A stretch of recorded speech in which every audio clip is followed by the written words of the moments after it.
हर कहानी की एक शुरुआत होती है और अजीत डोभाल की शुरुआत उत्तराखंड की पहाड़ियों में हुई थी। 1945 में घिरी बानेलस्यू में जन्मे उन्हें अनुशासन और कर्तव्य की गहरी भावना के साथ पाला गया था, जिसका श्रेय उनके पिता की भारतीय सेना में सेवा को जाता है। पहाड़ों ने उनके संकल्प को मजबूत किया और सेवा के मूल्य जल्दी ही जड़ पकड़ गए। किंग जॉर्ज के रॉयल इंडियन मिलिट्री स्कूल में डोभाल ने न केवल पढ़ाई में बल्कि नेतृत्व में भी उत्कृष्ट प्रदर्शन किया। उन्होंने 1967 में आगरा विश्वविद्यालय से इकोनॉमिक्स में मास्टर्स की डिग्री हासिल की। टॉप ऑनर्स के साथ ग्रेजुएट हुए, लेकिन आकर्षक करियर के बजाय उन्होंने सेवा को चुना। 1968 में केरल कैडर में भारतीय पुलिस सेवा में शामिल हुए। एक युवा अधिकारी के रूप में भी उनकी बुद्धिमत्ता और साहस सबसे अलग थे। उन्हें आपराधिक दिमाग को समझने की एक खासियत थी, जिससे वे खुफिया काम के लिए स्वाभाविक रूप से फिट हो गए। जल्द ही वे जासूसी और आतंकवाद विरोधी दुनिया में खिंचे चले गए। डोभाल पुलिसिंग की दृश्यमान दुनिया को राष्ट्रीय सुरक्षा के साए के लिए छोड़ने को तैयार थे।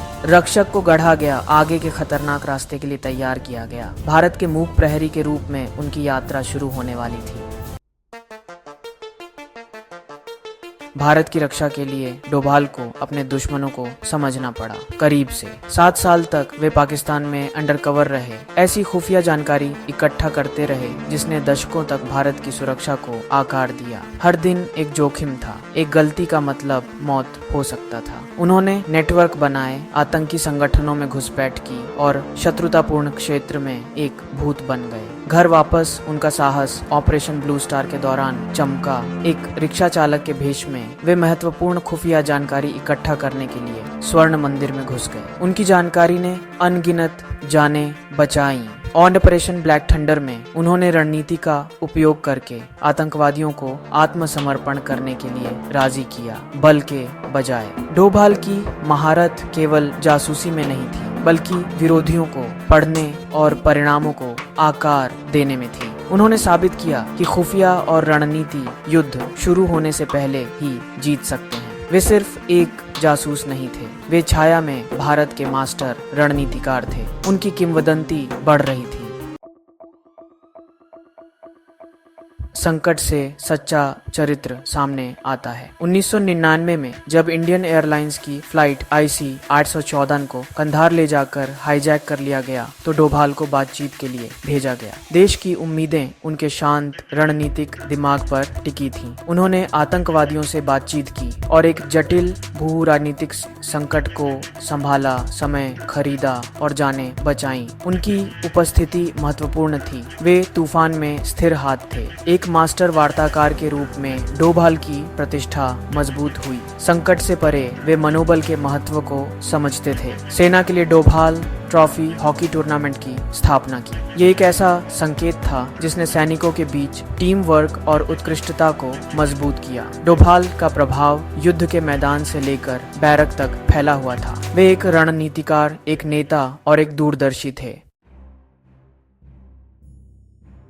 2014 में अजीत डोभाल भारत के राष्ट्रीय सुरक्षा सलाहकार बने, एक नए युग की शुरुआत करते हुए। डोभाल सिद्धांत स्पष्ट था, भारत खतरों के खिलाफ निर्णायक रूप से कार्य करेगा, चाहे वे कहीं भी उत्पन्न हो। उन्होंने सर्जिकल स्ट्राइक और बालाकोट हवाई हमले की योजना बनाई। ये संदेश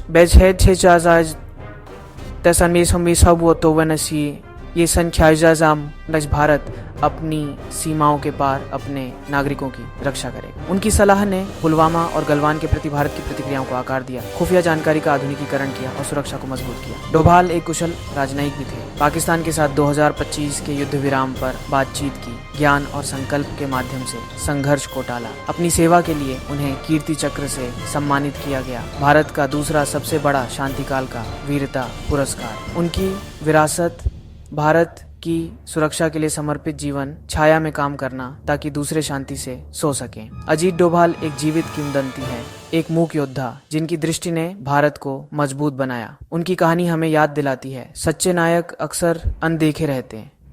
ओके, सावधान रहें, सतर्क रहें। राष्ट्र सुरक्षित खड़ा है अपने मूक प्रहरी की बदौलत।